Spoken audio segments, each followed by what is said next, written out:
이제 2장은 소제, 3장은 화목제, 4장은 속죄제입니다. 우리 3절 말씀을 다 같이 함께 읽습니다.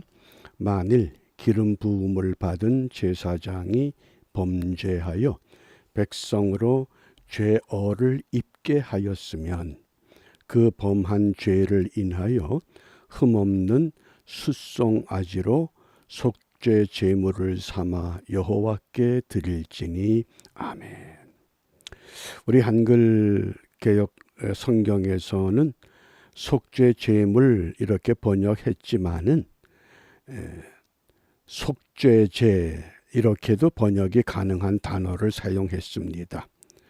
히브리 성경에 하타트 그랬는데 그 4장에 보면 속죄제, 속죄제물 다 동일한 단어를 사용합니다. 하타트, 그래서 속죄, 희생을 의미합니다. 그러면 이 속죄제를 어떤 때에 드리라고 말씀하셨나? 2절 말씀입니다. 이스라엘 자손에게 말하여 이르라. 이스라엘 자손에게 말하여 이르라. 누구든지 여호와의 계명 중 하나라도 그릇 범하였으되, 여기 하나님께서 주신 계명 가운데 하나라도 지키지 못했으면 그게 범하였으되 그 뜻입니다. 아사렌 단어인데 하나님의 말씀이 우리에게 주어졌지만 말씀대로 살지 못한 것에 대한 속죄의 제사를 우리가 속죄제라고 말합니다. 우리 그동안에 1장부터 오늘 이제 4장까지의 이 제사를 잘 연결해야 합니다. 뭐 속죄제가 다르고 소제가 다르고 다른 것이 아니라 이 제사가 한 덩어리라고 생각하셔야 됩니다.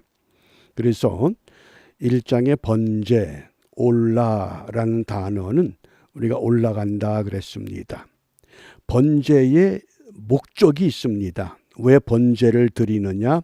이것은 우리가 이 번제의 제사를 드림으로 아브라함이 이삭을 하나님께 제물로 바치고자 했을 때에 하나님께서 아브라함의 믿음을 확인하셨습니다. 우리가 번제의 제사를 드린다고 하는 것은 내가 하나님의 백성된 구원의 확신을 분명히 확인하는 제사입니다. 이게 오늘의 예배입니다. 우리가 주일에 모여서 예배할 때 그 예배는 나를 구원하신 구원의 은혜에 대한 감격이요, 감사요, 찬양이요, 기쁨입니다. 구원의 확신을 말씀합니다. 그 다음에 2장에서 소제, 민하라는 이 히브리 단어는 선물이라는 뜻입니다. 우리가 선물로 구원을 받았습니다. 우리가 어떤 공로가 없습니다. 자격도 없습니다. 그러므로 우리를 구원해 주셨기 때문에 우리가 이 땅에서 어떤 신앙생활을 하느냐? 소제라고 하는 것은 곡식의 고운 가루를 예물로 바치는 제사입니다. 그러니까 고운 가루가 된다고 하는 것은 부서지고 깨지고 또 부서지고 깨지고 우리의 변화를 의미합니다. 구원은 받았지만 아직도 우리가 온전치 못합니다. 여전히 생각하는 것도 또 말하는 것도 행동하는 것도 세상 사람과 다를 바가 없습니다. 그러므로 이 사도 바울의 고백처럼 나는 날마다 죽노라. 내 성품을 변화시키기 위해서 오늘도 우리가 부단한 노력이 필요합니다. 그게 소제의 제사의 목적이라고 하겠습니다. 그 다음에 화목제는 제바흐, 제물이죠. 쉘라밈, 이거는 샬롬이라고 하는 평화입니다. 제물이 평화를 가져온다. 그래서 하나님과의 관계가 회복이 되고 사람과 사람 사이의 관계가 회복이 되고 나하고 좋은 사람끼리가 아니라 모든 사람을 하나님은 사랑하셨습니다. 그 모든 사람을 위해서 예수님은 죽으셨습니다. 하나님이 사랑한 사람들, 내가 담을 쌓을 수 없다는 겁니다. 그래서 담을 헐어야 됩니다. 그게 관계 회복입니다. 이제 오늘은 속죄제입니다. 하타트 그랬는데 이게 신약의 중요한 헬라 단어의 하마르티아와 같은 뜻입니다. 목표에서 벗어났다. 하나님이 우리를 구원하신 목표가 있습니다. 성품을 변화시키고 관계를 회복한 삶을 살라고 우리를 구원해 주셨는데 아직도 하나님의 구원의 그 영역 속에 깊이 들어가질 못합니다. 그래서 이 속죄제라고 하는 것은 우리가 안고 있는 이 원죄의 문제입니다. 이 원죄. 그래서 오늘 이 속죄제의 제사를 통해서 우리가 이 원죄를 어떻게 이해하고 어떻게 해결해야 하는가 이것을 함께 살펴보려고 합니다.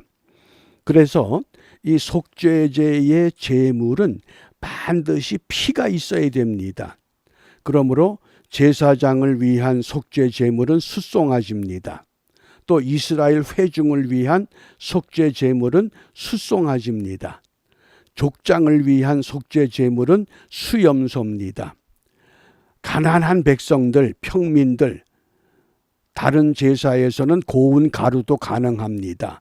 번제가 그렇고 소제가 그랬습니다. 그런데 속죄제만큼은 고운 가루 쓰질 못합니다. 철저하게 피를 바쳐야 되기 때문에 평민들은 어린 양, 그러니까 제물 가운데서 가장 이 값이 낮은, 누구나 다 부담 갖지 아니하고 바칠 수 있는 예물, 이것을 제물로 삼아야 된다고 말씀하십니다. 이게 속죄제의 특징입니다.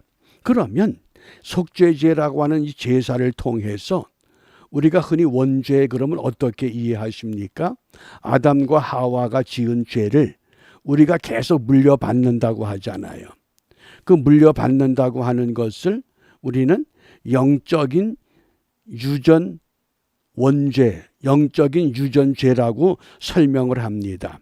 이걸 좀 더 구체적으로 우리가 말씀으로 확인해 보겠습니다.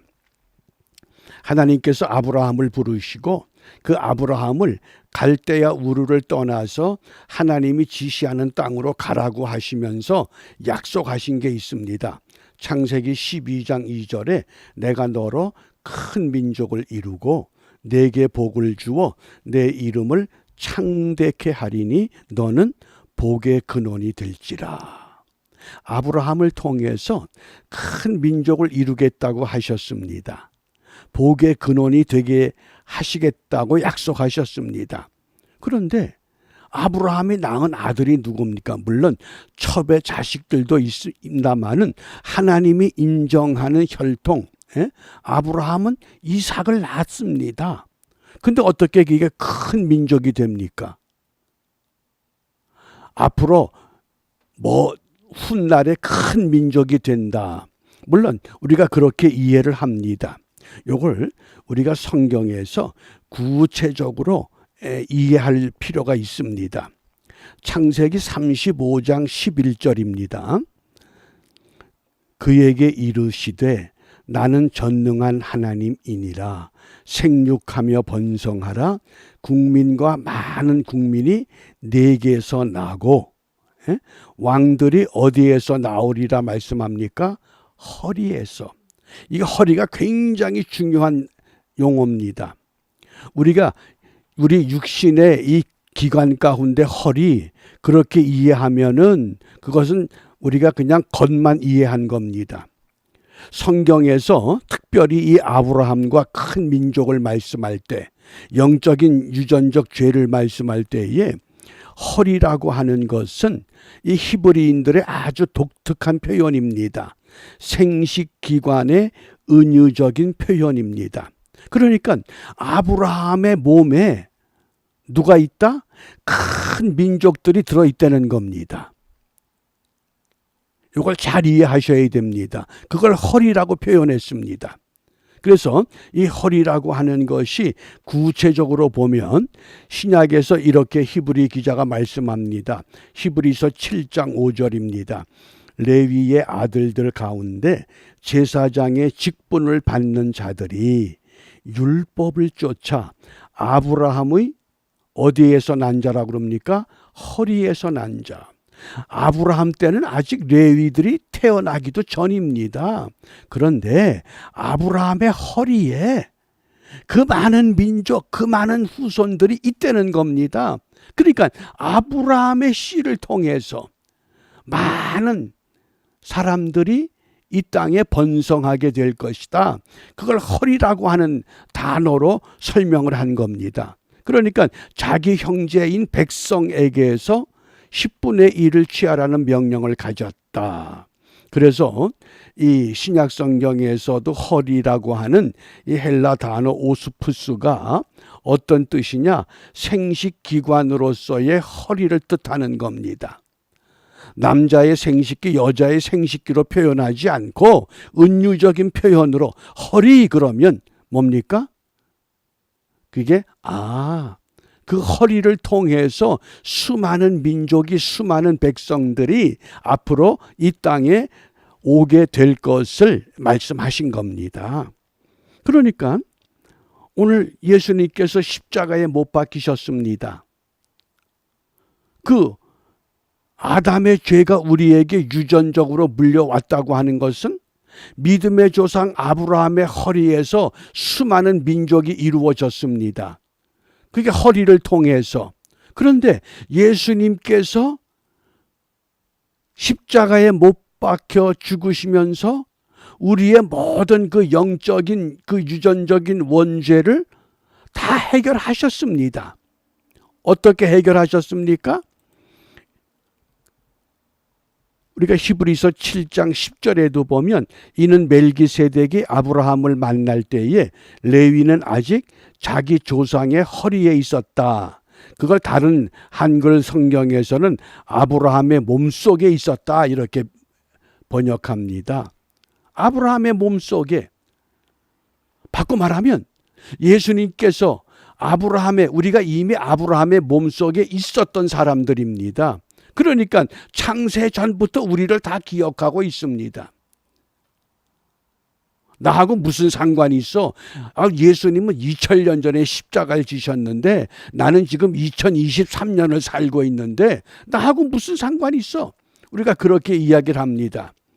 그거는 말씀을 잘못 이해했기 때문에 그렇습니다. 이미 아브라함의 허리에 우리가 들어가 있습니다.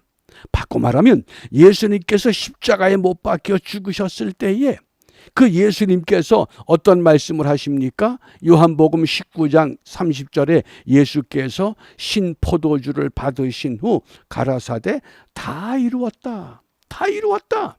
뭘 다 이루었습니까? 우리가 아브라함으로부터 아담으로부터 계속 물려받았던 그 유전적인 원죄 이것을 완전히 해결하셨다. 그렇게 선포하신 겁니다. 그리고 머리를 숙이시고 영원히 돌아가십니다. 그러니까 십자가에 못 박히셨을 때에 로마의 군병들이 창을 가지고 예수님의 옆구리를 확 찔러버립니다.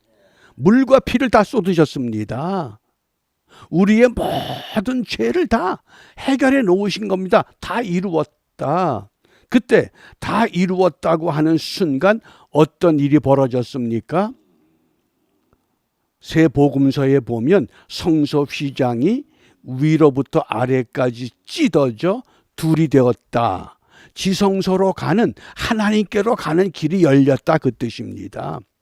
그러니까 나는 지금 2023년에 살고 있는데 2000년 전에 예수님이 십자가 사건과 나하고 무슨 상관이 있냐? 아브라함의 허리에 수많은 민족과 수많은 자손들이 이미 존재했던 것처럼 십자가에 예수님께서 죽으실 때에 그 예수님의 허리에 내가 이미 들어가 있었다는 겁니다. 그러니까 우리의 모든 죄가 유전적으로 물려받기도 했지만은 또 예수님을 통해서 완전히 해결되었다고 하는 것, 이게 속죄제의 제사의 목표라고 하겠습니다. 이걸 확신하셔야 됩니다. 그냥 막연하게 예수님이 나를 구원해 주셨대, 그게 아닙니다. 내가 태어나기 전에, 아브라함의 허리에 레위 자손들이 태어나기도 전에 이미 아브라함의 허리에 그들이 있었다고 하는 것. 바꿔 말하면 내가 태어나기 전에 예수님이 십자가를 지실 때에 예수님의 십자가에 내가 이미 있었다고 하는 것. 번제가 뭐라고 그랬습니까? 예수님과 연합하는 겁니다. 그러니까 시간적인 자꾸 계산하지 말고 하나님이 우리를 그렇게 하나님 앞으로 이끌어 가시는 그 놀라운 은총, 그것이 바로 오늘 예수님께서 십자가에 못 박히신 놀라운 사건이기도 합니다. 그래서 이 토마스 아놀드라고 하는 사람은 이렇게 정의를 합니다. 인간이 신을 찾고 갈구하는 것이 종교라고 한다. 일반 종교는 사람이 절대자를 찾아가는 겁니다.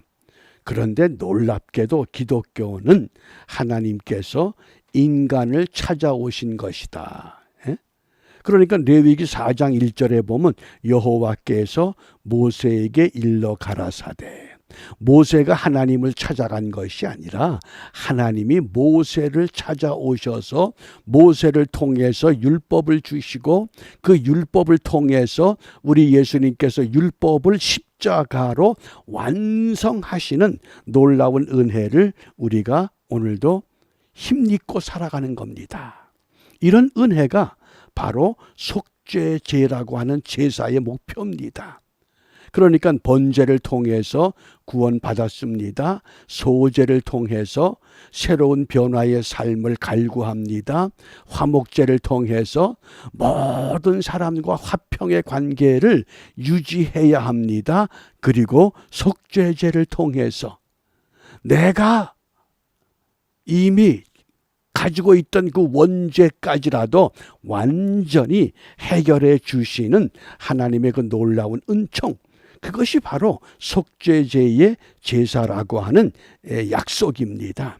그러므로 우리가 이 아침에 무엇을 기도하느냐?